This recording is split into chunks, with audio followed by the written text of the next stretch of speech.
Good morning. Good morning. And welcome to worship at Eliot Unitarian Chapel. I'm the Reverend Krista Taves, and I am honored to serve as your minister of congregational life.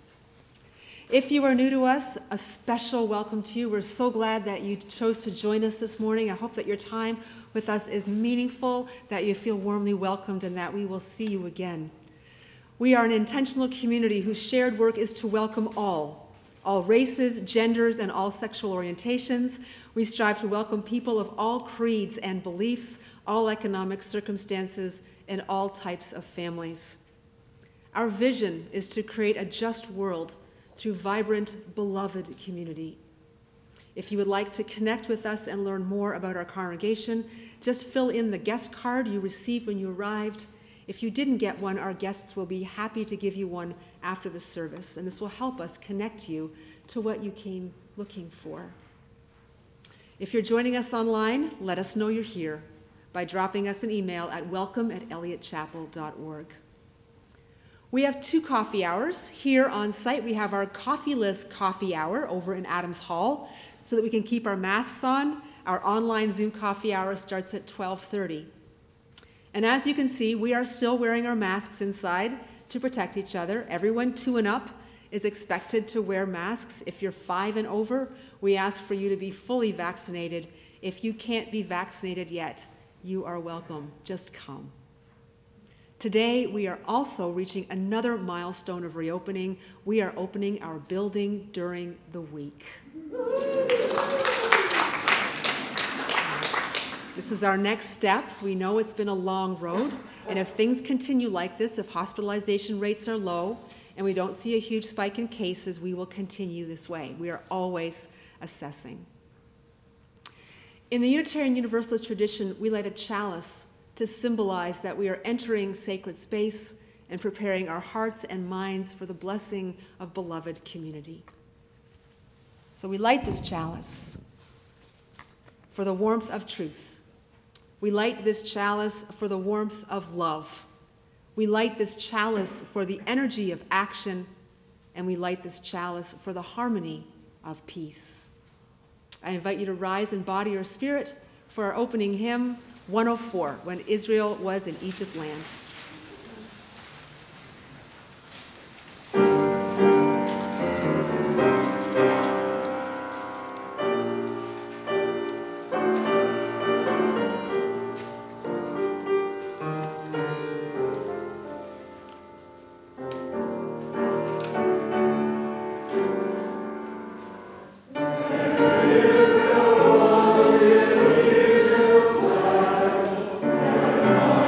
Oh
Good morning.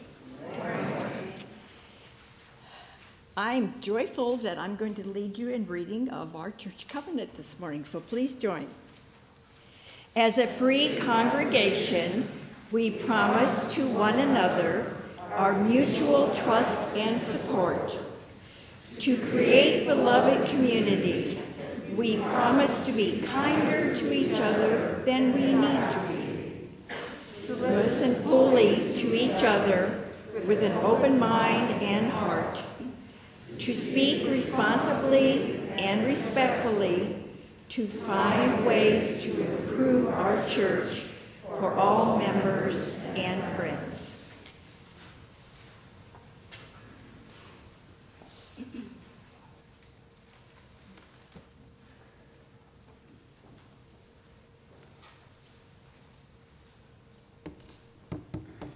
This coming Friday is the first day of Passover in the Jewish faith. It lasts 7 or 8 days, depending on where you live. And this morning, I'm going to tell a very simplified version of the Passover story, or we could be here for several hours. Now, there are a few scary parts, so let's remind each other that this is not a literally true historical story. It is scripture, which doesn't make it any less powerful. Thousands of years ago, in a country called Egypt, which is far, far away from here, the Israelite people had lived in slavery for so long that they couldn't remember what freedom felt like. But it didn't mean that they had given up. Moses and his brother Aaron were called by God to save them, and God gave them step-by-step instructions to gain their freedom. On the first day, Moses and Aaron went to Pharaoh, the king of Egypt, and said, "Hey, Pharaoh, you've got to let our people go. And if you don't, all the water is going to turn into blood." "Ha," said Pharaoh, "go ahead and try."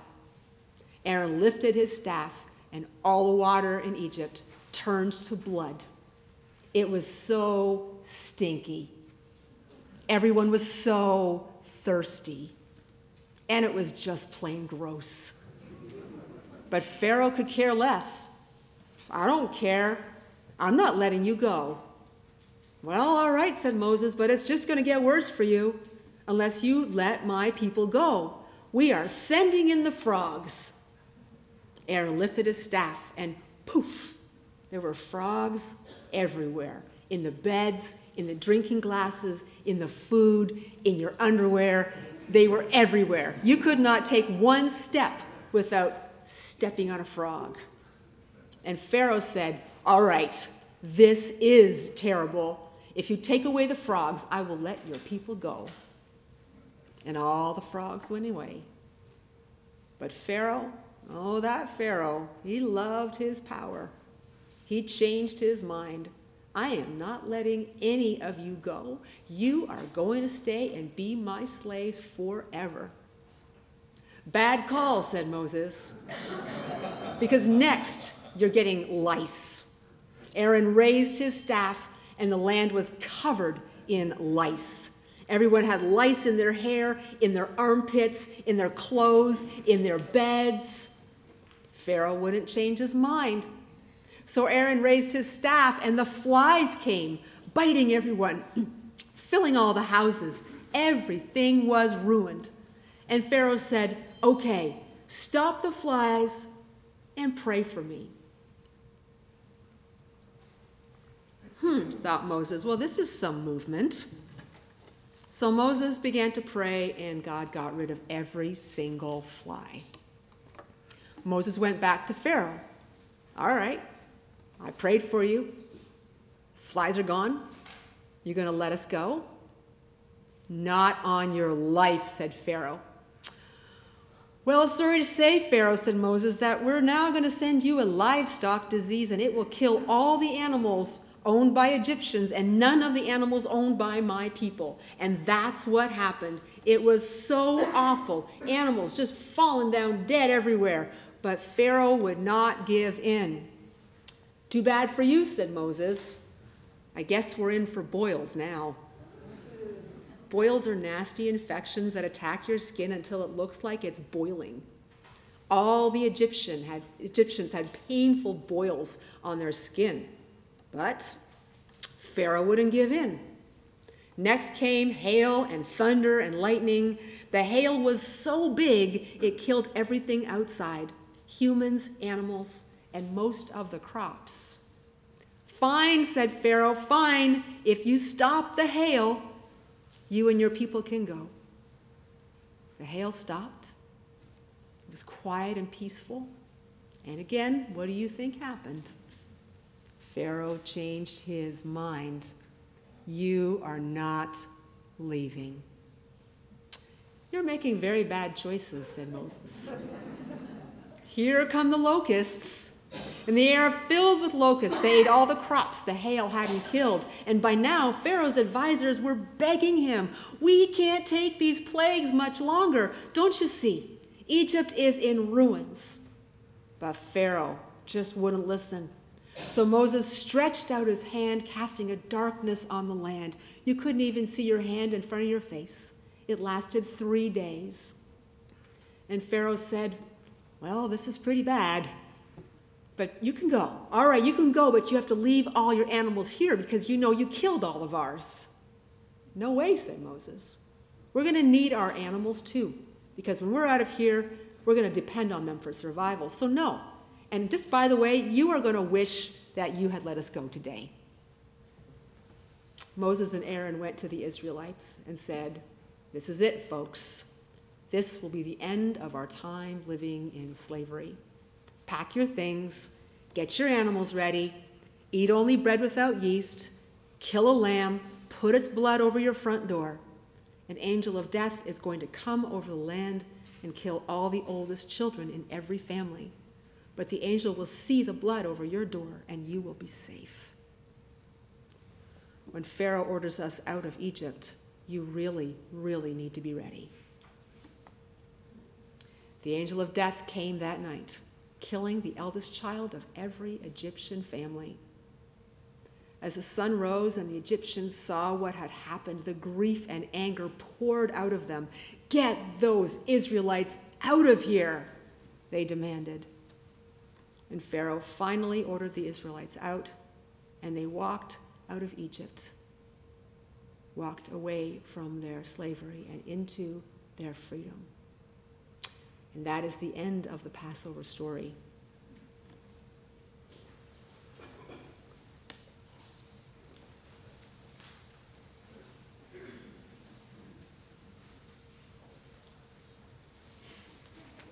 Good morning. Good morning. I'm Mary Myhouse, and I'm addressing you today as the chairperson of the stewardship team. The UU Palooza was a doozy yesterday. It was great fun, and we're so pleased that many of you could make it. And we had a great time of community and joy. We also interfaced with National Unicorn Day, and so we had unicorns present as well. We were singing, dancing, laughing together, and had a wonderful skit from some of the madrigal players. It was just a great time.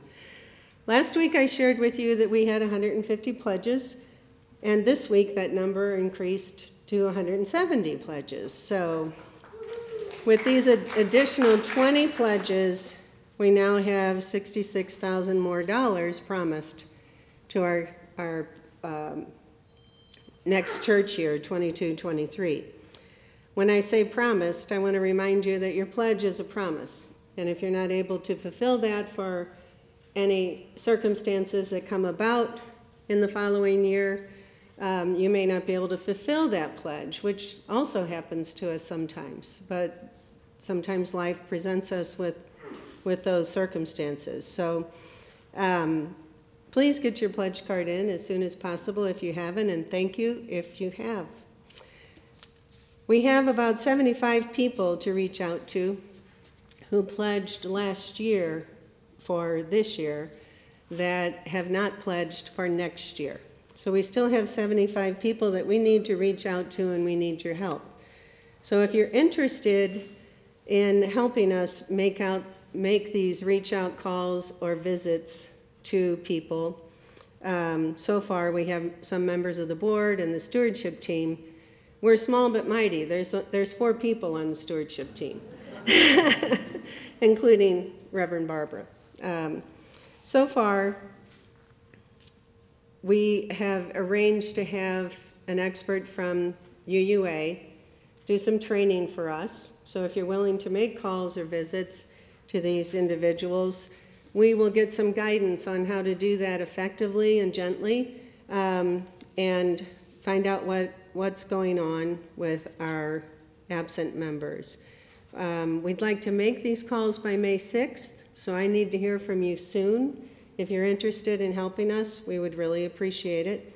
There'll be some written information about this in the upcoming This Week at Eliot, which you receive as an email every Thursday or Friday in your email box. So we also need more volunteers to possibly do a testimonial for one of the next 3 Sundays. So if you're interested in that, please get a hold of me as well. Thanks for being here. Thanks for being in community with Eliot today and always. And here is Claudia Jean Potts to do a testimonial for us today.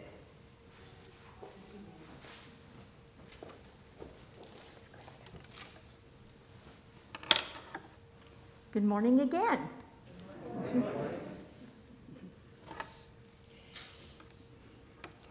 I'm honored to be able to share my testimonial with you this morning. I was so moved on the March 13th by Kathy Becker from the stewardship team, Nancy Spargo, who did a testimonial, and Reverend Barbara's message on feminism, that I decided I needed to make my testimonial. And so I approached Reverend Barbara rather abruptly and said, how do I do this? And here I am. So, how many of you attended the Palooza yesterday? Oh, look at that, look at that. Oh, look at those hands. Wasn't it great? Yeah. Yes, yes.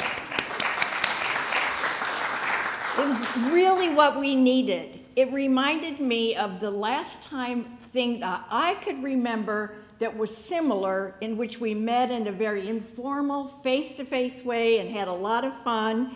And we were also raising money for Eliot, was the trivia night that we had in March 2020, right before everything shut down.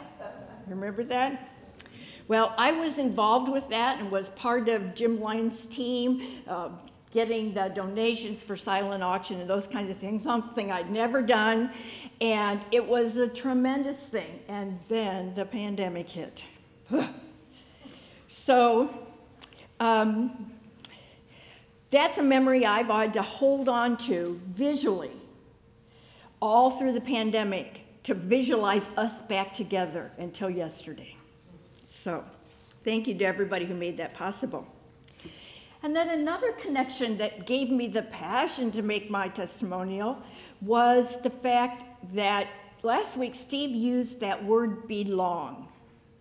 Such a simple, frequently used word, but much deeper than I had ever thought about it.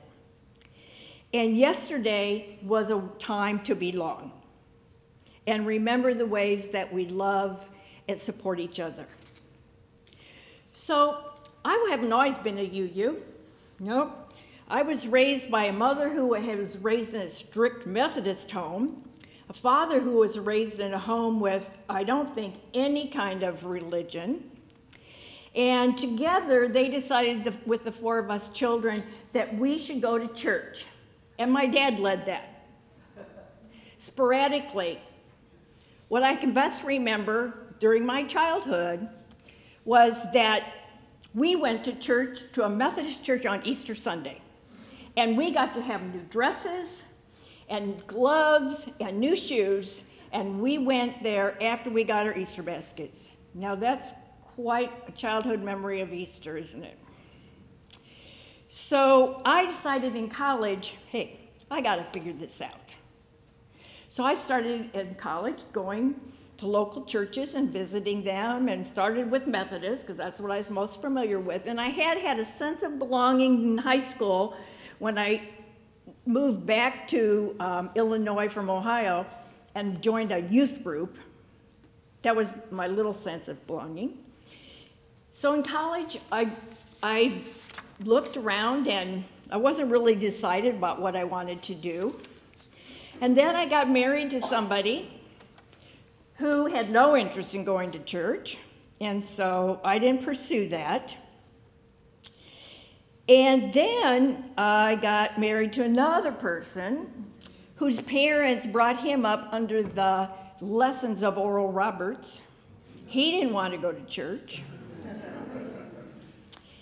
Finally, I turned 40, quit my job in Bloomington Normal, moved to St. Louis because I'd met a contra dancer here. And that's my other family, or has been in the past. And we started coming to Eliot, and we both joined, even though he was Catholic.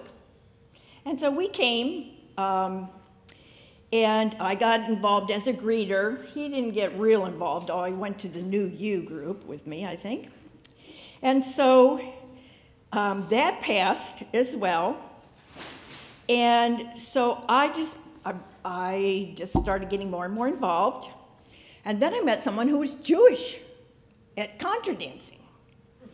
And he was very interested in, well, semi-interested in coming to Eliot. He wasn't didn't go to services regularly, but I became a real part of his Jewish family and his Jewish friends, and just embraced the Jewish religion, as well as my background. And I found, wow, look at Eliot. We can put these things together. We came to Seder's here, just like we went to his family Seder. So it was wonderful. Another way to belong. So then in 1994, we got married here.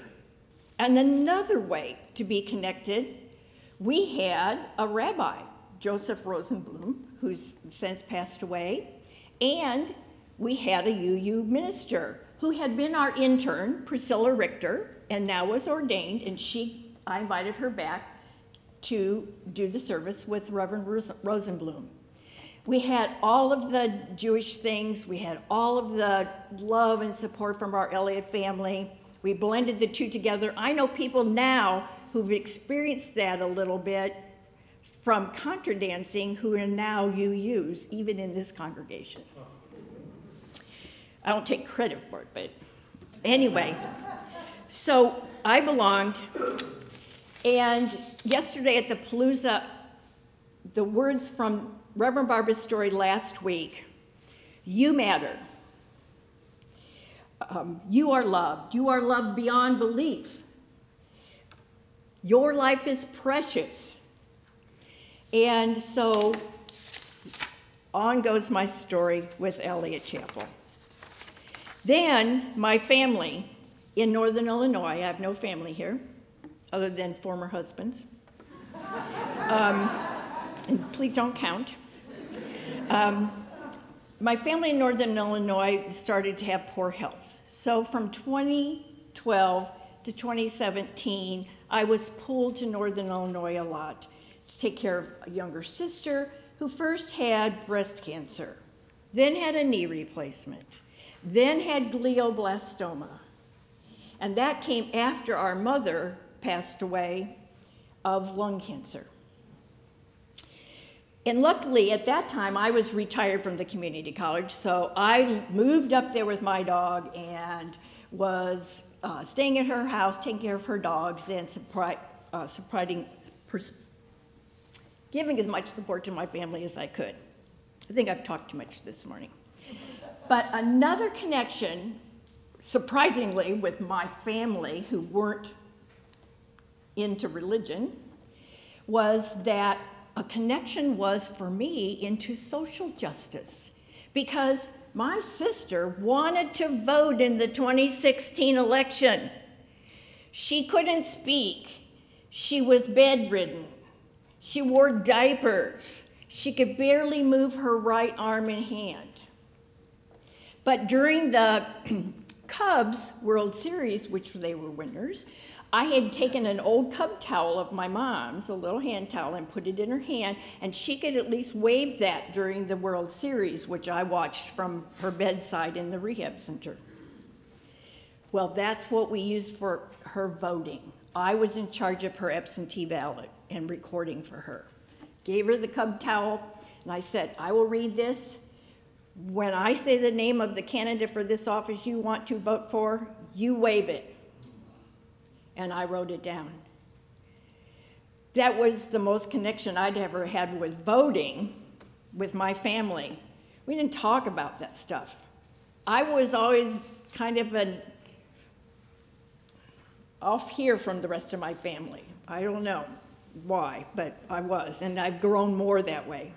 They wouldn't be comfortable. My brother and sister who are still living would not be comfortable coming to church here. So within 9 months, my sister had passed away, and I was free to leave Northern Illinois and come back to St. Louis, and I knew, oh, we have this new president. I've now lost my baby sister.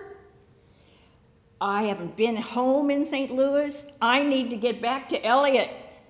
And I came, and the first person I encountered at coffee hour that first Sunday back was Tim Gardner, who I'd known from the very beginning when I started here.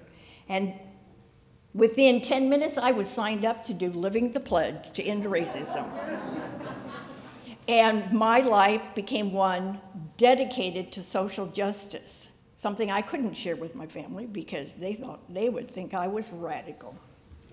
That's okay. I just used to tell them I went to meetings. I didn't tell them what they were about or anything. So that was a connection, so important to me. And I got involved from there, Black Lives Matter vigils, got on the social justice action team, got involved in all of that, and then came the pandemic, and problem with my eye, in which I've finally had to have it removed. All at the same time, I backed off from social justice simply because I needed to at that time. But I still felt a sense of belonging. I still watched online. I was still believing in everything. And I'm so delighted to be back. I have a recommitment to social justice. I'm now one of the leaders of the greeters. And this year, I increased my pledge more than I ever had.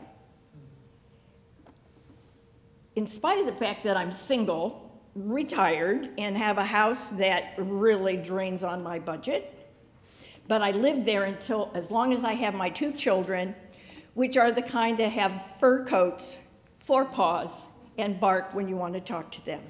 Some of you probably heard them in Zoom services. So I ask you, do what you can. This is the focus of my budget. I'm working part-time to help maintain my house, my canine kids, and be a part of Eliot Chapel. Do what you can, reach deep in your hearts, in your pockets, and if you haven't pledged, please do so in the next couple of weeks. Thank you.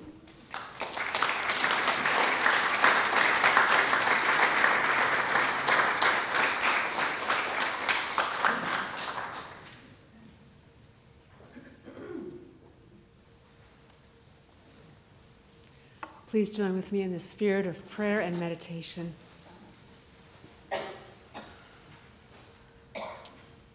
Holy One who has given us the breath of life, today we remember to breathe deeply, to rest, to take in, to pause before we act, and then to take in another deep breath, poised on the edge and risk jumping in. Risk taking action, risk speaking up, risk using the gifts we have been given, so that at the end of our life we can say with absolute clarity that no part of our existence was wasted in fear of failure or fear of success. hold us. Prepare us the way to begin to offer the gift of our awakened presence, full of love and light today. These and the prayers of our hearts we lift up now in a moment of silence.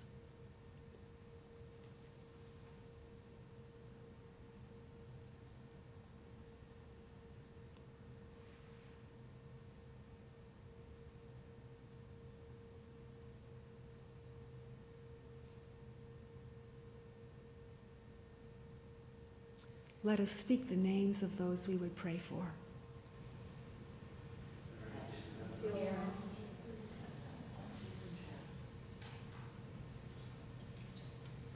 In the spirit of that all-encompassing love that has no name, amen and blessed be. Please stay seated for our next hymn, 262, Hosanna to the Highest.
Last month, we had a special collection to support the work of the Unitarian congregations in Romania.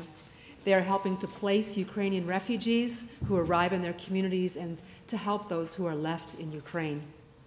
We are pleased to share that on Friday, we wired $7,500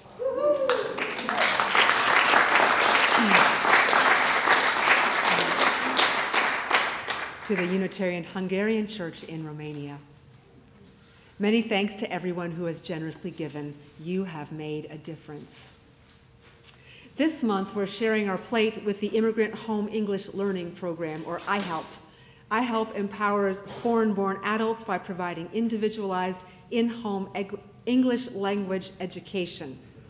Formerly Immigrant and Refugee Women's Program, IHELP has helped over 1,300 students in the last 25 years.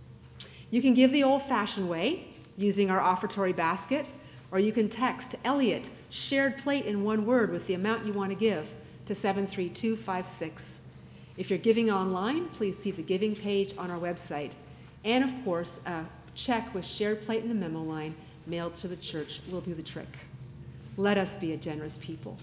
Will the ushers please come forward?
Will the ushers please come forward?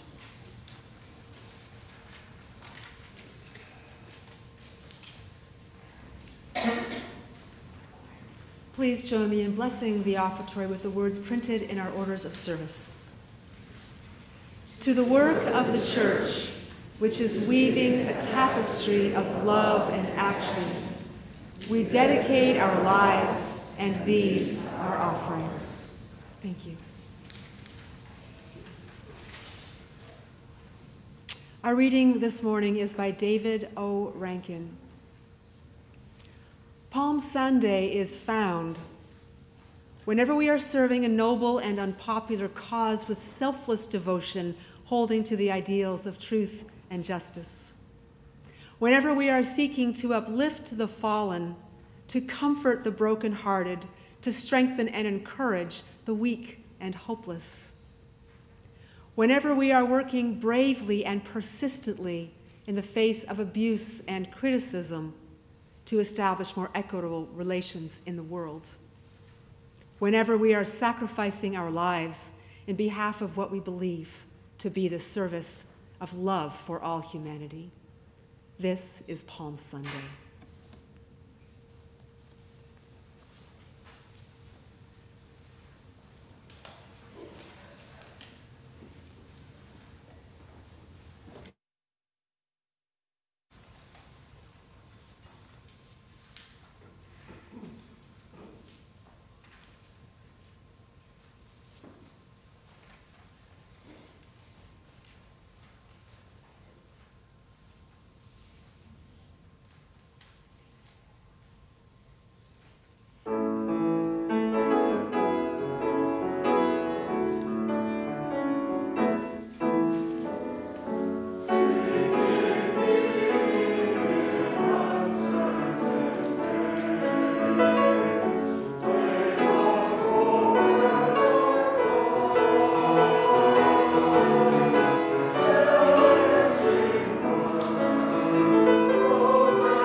Today's message is about expressing joy when it feels risky, approaching the tender places in our hearts with curiosity and courage, and taking the power out of secrets.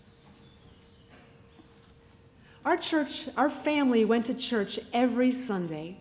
It was where we belonged. It was where we mattered. It was my refuge. As a child, I believed everything I was taught, every single word. The words held me. The Bible stories were absolutely magical for me, and I read them over and over until I felt I was inside them. They gave me a sense of calling beyond my small life. But for all this fierce and innocent belief and devotion, I never understood Palm Sunday. It just didn't make sense to me. For those of you who weren't raised Christian or need a refresher, here is Palm Sunday 101, according to the Gospel of Mark, which is the oldest gospel of the 4 in the Christian Bible. Jesus' ministry is into its 3rd year, and by now he has many followers. He can't go anywhere without a crowd assembling. He and his disciples are approaching the holy city of Jerusalem for Passover. He asks a few of his disciples to go to the village ahead and get a donkey and tell the owner that it is for the Lord who will return this. Of course, when they hear this, everyone knows who's coming. So by the time Jesus gets there, word has gotten out, and the crowds have formed. By the time Jesus gets on the donkey and they enter Jerusalem, it is a huge parade. The people wave palm leaves. They lay their coats on the ground so the donkey's hooves never touch the earth, and they shout, "Hosanna! Blessed is the one who comes in the name of the Lord. Blessed is the coming kingdom of our ancestor David." On Palm Sunday, the Sunday before Easter, Christians celebrate this grand entry into Jerusalem.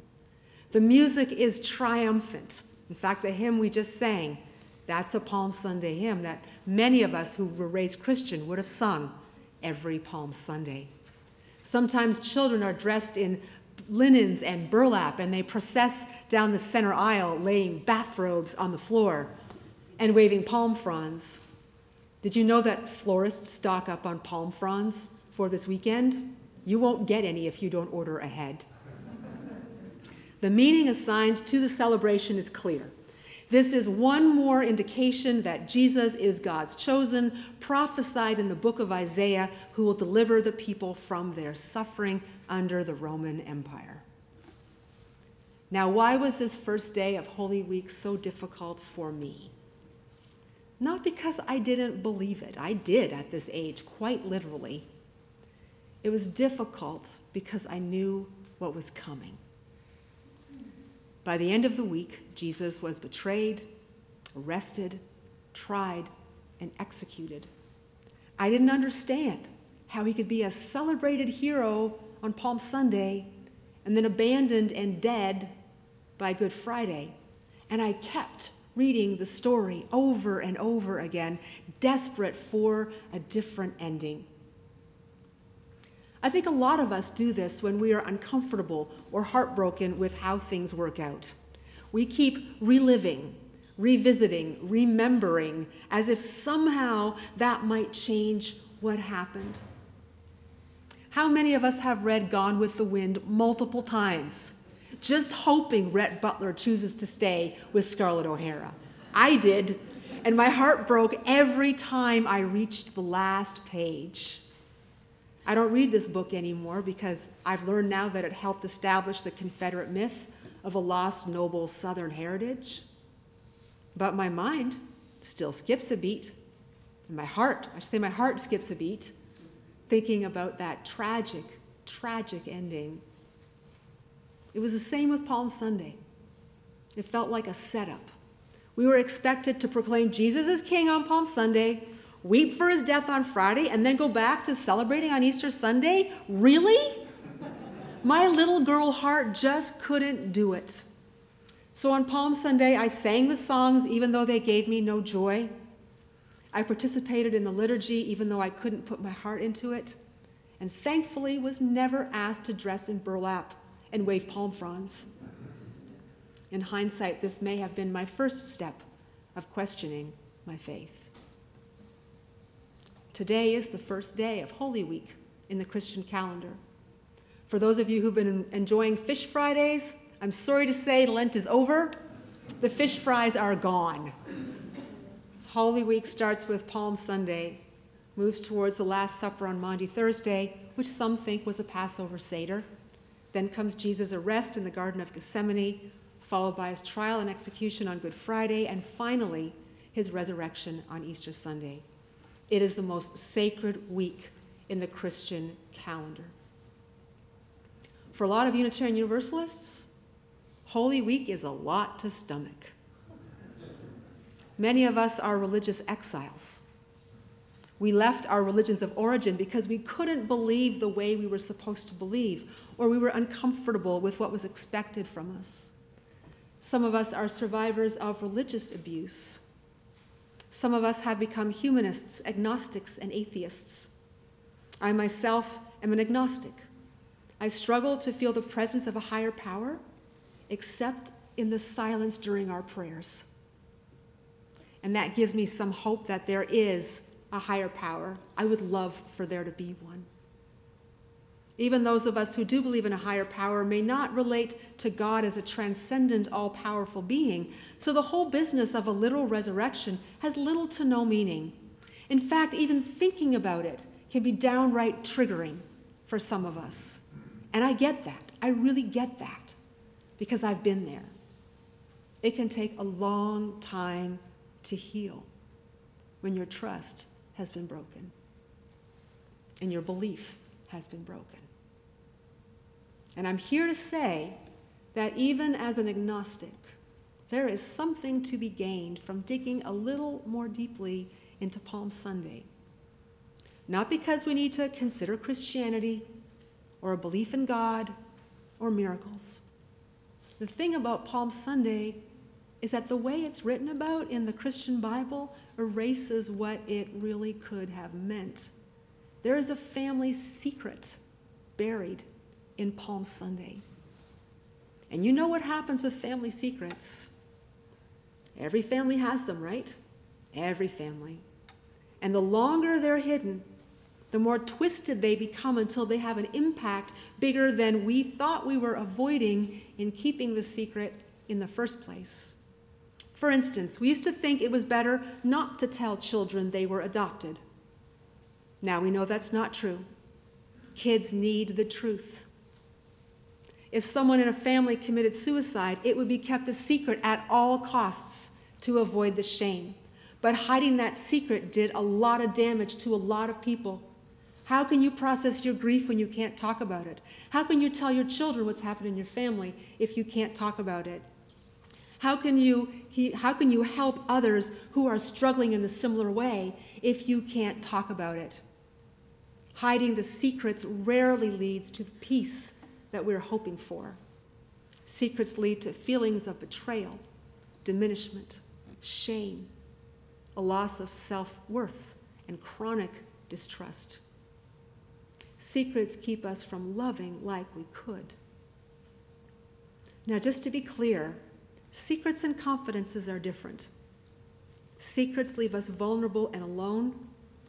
Confidences build us together, bring us together, and lead to safety and trust. Secrets just hurt everybody. And the family secret in Palm Sunday is Passover, the story of how the Israelites gained their freedom. You have to get into Passover, into what it means and has meant within Judaism to understand what Jesus' procession into Jerusalem before Passover could have meant for those who praised him as he passed them by. Remember, Jesus wasn't Christian. There is nothing in the words attributed to him that indicates he was starting a new religion. Go read it. It is not there. He was Jewish, stayed within Jewish territories his whole life, and engaged only Jewish people, his people. So what does Passover mean in Judaism? The real question is, what does it not mean? This is a core story of the Jewish people, a core story of Jewish identity. The Israelites were enslaved in Egypt. Pharaoh refused to set them free. Every time he said no, God ratcheted up the repercussions. It's a power struggle between God with his messengers, Moses and Aaron, and with Pharaoh. And finally, after getting nowhere with Pharaoh, Moses says to his people, "This is it, we're getting out of here." He instructs them to put the blood of a lamb over the door so the angel of death passes over. And when the sun rises and the Egyptians find their eldest sons dead, finally, Pharaoh orders the Israelites to get the hell out of Egypt. They file into line and head out. This is what the sacred meal of the Passover Seder, with its foods and rituals and its songs, celebrates and observes. Now, we don't know if anything like this historically happened. There has been little evidence that the Israelites ever lived in Egypt, but honestly, does it matter? The story is so compelling, and it got more powerful over time because the Israelites had to keep fighting for their freedom. They were conquered by the Persians, the Babylonians, the Greeks, the Romans. In each one of those situations, they knew who Pharaoh was. Then there were centuries of oppression in Europe, pogroms in Eastern Europe in the Russian Empire, the Holocaust in World War II, and continued anti-Semitism culminating in violence, including in this country where hate crimes are on the rise. The Passover story becomes more and more central because it is a way to claim identity and hope. Yes, God got us out of Egypt. Yes, we are the people who made it through 40 years in the desert. Yes, we are going to get out of this. We will be protected and restored. Now, we don't know if Jesus actually marched into Jerusalem either. There's very little evidence. But honestly, does it really matter? The story is so compelling. This is what we know about Jerusalem during Passover, during the Roman occupation. And I'm drawing this from theologians Marcus Borg and John Crossan, who wrote The Last Week, and Reza Aslan, who wrote Zealot. In the days before Passover, Jerusalem was flooded with people on pilgrimage to the holy city.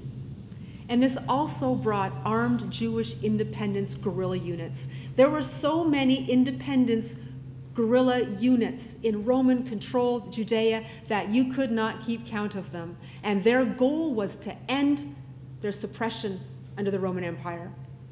And during Passover, tempers would boil over because it was pretty easy to see Rome as Egypt. And that anger often boiled over into violence. There were attacks on Roman soldiers, Roman officials, anyone associated with the Roman Empire. And in response, Rome got nasty. Rome saturated Jerusalem with a military presence before Passover. And a few days before Passover began, and this is documented, Pontius Pilate held an imperial procession. He mounted a large horse in full armor, and flanked by heavily armed and decorated Roman troops and cavalry, he paraded through the streets of Jerusalem in a show of strength and intimidation, meant to say, "Know your place. Resistance is futile. I will never let you go." You can imagine that this march was hated. And we know what these kind of processions look like, don't you? We've seen one just like it in Moscow a few weeks ago. These displays of power and aggression are meant to warn that there will be no mercy for those who dissent. Russian jails are filling with protesters, day after day after day. So imagine this. So here's Pontius Pilate flaunting his stuff on the back of this gorgeous, decked-out steed. while one leader in the Jewish independence movement gets on a donkey instead of a horse, enters Jerusalem through a side entrance into the poorest part of town, and is welcomed as the Messiah, as the King, as the Lord. It was a brilliantly planned political demonstration meant to diminish the Roman Empire and hold up an alternative vision. Yes, the emperor wears no clothes. And who knows what the people who shouted Hosanna meant as they participated. Maybe they were mocking their occupiers, basically saying, no, we are not stepping down. You gotta let us go. We're not taking this anymore. Maybe they were echoing the joyful cries of their Israelite ancestors as they fled Egypt. Maybe they really believed Jesus would deliver them. Regardless of why, everyone knew that it was a deadly risk to be there. No one would be surprised to learn that this latest Jewish independence leader was arrested and executed. It happened every day. They really hoped it would end differently. They probably replayed it in their minds over and over, hoping for a different result, but that didn't happen. They knew what was coming. And yet they filled the streets anyways, lay their coats on the ground, waved palm fronds, cried out. They risked being joyful to speak the truth, that no violence would destroy them, no brutality would sever them from their identity and their faith. No matter how many crucifixions took place, they would never, ever surrender. And that, my friends, is the family secret of Palm Sunday. If it happened, it was likely a political protest for Jewish independence held within the protective container of the ever-evolving Passover story of the flight from Egypt. That makes a difference, doesn't it? Knowing the truth. It makes a difference how you hold it in your heart. It makes a difference. It almost makes you want to sing and mean it. Now, why should this matter to us? Here we are. We're a post-Christian pluralist religious tradition in the 21st century. Why should this matter to us? Well, this is why. For Unitarian Universalists, truth is sacred. Truth is one of the most holy things that we can think of. It is liberation. Truth is a spiritual practice for us. It is awakening for us. It's an awakening we commit ourselves to our entire lives. Even in the 21st century, with a social media world where common thinking is that truth belongs to the beholder and can be shaped for who is to behold it, there are things that are true. Like that an election was won, right? Things that are true. The struggle for truth is a connection to the creative energy of life and to each other and to all things. It blesses all things. So it matters that one faith grew itself from another and divorced itself from its origins. It matters that we know this, especially as many of us struggle to find peace with our own religious origins, or as we struggle with how Christianity has been militarized and nationalized in our country, why hate crimes are rising, and we wonder what can possibly make things right, what gets us to a different ending. It matters as we decide how much we can risk being joyful when there is so much injustice around us, soul-crushing, body-crushing injustice, knowing that there will be news headlines that will continue to break our hearts every single day. It just matters. When have you risked joy? When have you taken a risk for truth? What were you risking? If you are journeying through Holy Week as one of your spiritual practices this week, we are with you. If you are getting ready to observe Passover, we are with you. May the light of truth be with all of us. May it free us from all the ways we separate from each other. May you and yours be blessed with love, compassion, and freedom in all the ways it shows itself. Amen, and blessed be. Please rise for our closing hymn, number 40, "The Morning Hangs a Signal."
Please remain standing for the chalice extinguishing.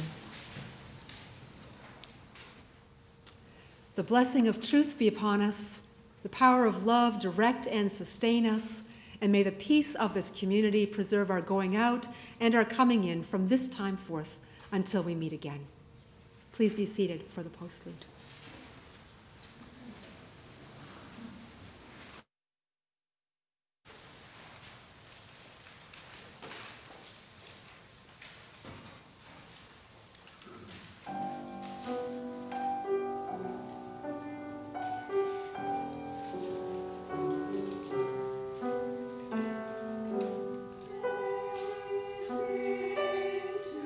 Together, always.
Thank you so much for being with us this morning. We have been blessed by each other's presence.